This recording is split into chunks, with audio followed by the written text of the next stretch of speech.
అందరికీ సంధ్యావందనం అండి. నేను మీ పల్లెటూరు సీను.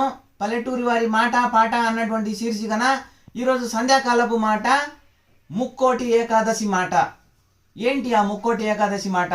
ఈ ముక్కోటి ఏకాదశి రోజు ఎందుకు వస్తుంది? ముక్కోటి ఏకాదశి అంటే ఏమిటి?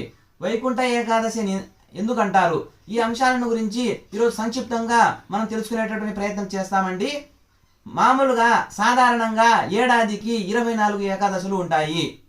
ఈ 24 ఏకాదశులలో ముక్కోటి ఏకాదశి కూడా ఒకటి.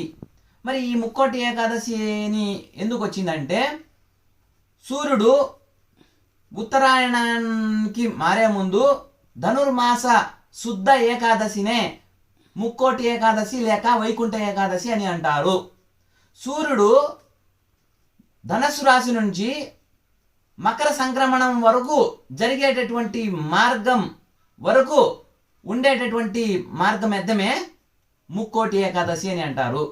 అంటే సూర్యుడు ధనస్సు రాశిలో నుంచి మకర రాశిలోకి మారేటటువంటి మధ్యకాలంలో వచ్చినటువంటి ఏకాదశినే శుద్ధ ఏకాదశి, లేకుంటే వైకుంఠ ఏకాదశి, లేకుంటే ముక్కోటి ఏకాదశి అని అంటారు. మరి ముక్కోటి అంటే 3 కోట్ల దేవతలు, ఏకాదశి అంటే ఏక అంటే 1, దశ అంటే 10, ఏకాదశి అంటే 11.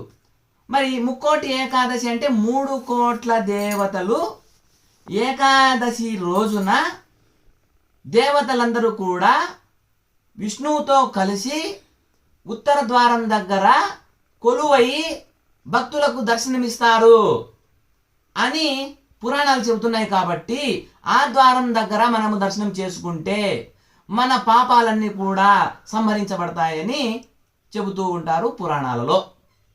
మరి ఎలా పాపాలు పోతాయంటే, మామూలుగా విష్ణువు దగ్గరికి చాలామంది దేవతలు వెళ్ళి తమ గోడును వెళ్ళబోసుకుంటారు. మురా అనేటటువంటి ఒక రాక్షసుడు చాలా మందిని పీడిస్తూ ఉంటే దేవతలందరూ పోయి విష్ణువుని వేడుకుంటారు. విష్ణువుని వేడుకున్న తర్వాత, అవును, మురా అనేటటువంటి రాక్షసుని సంహరించడానికి నాకు ఒక శక్తి కావాలి అని చెప్పి బదరిక అనేటటువంటి ఒక ఆశ్రమంలో భైమావతి అనేటటువంటి గుహలోకి ప్రవేశిస్తాడు. ఆ గుహలోకి ప్రవేశించిన తర్వాత అక్కడ విశ్రమిస్తూ ఉన్నప్పుడు విష్ణువు అక్కడికి మురా అనేటటువంటి ఒక రాక్షసుడు వస్తాడు. అతన్ని సంహరించడానికి ఒక శక్తి అవసరం అని చెప్పి ఆ శక్తి ఉద్భవించింది.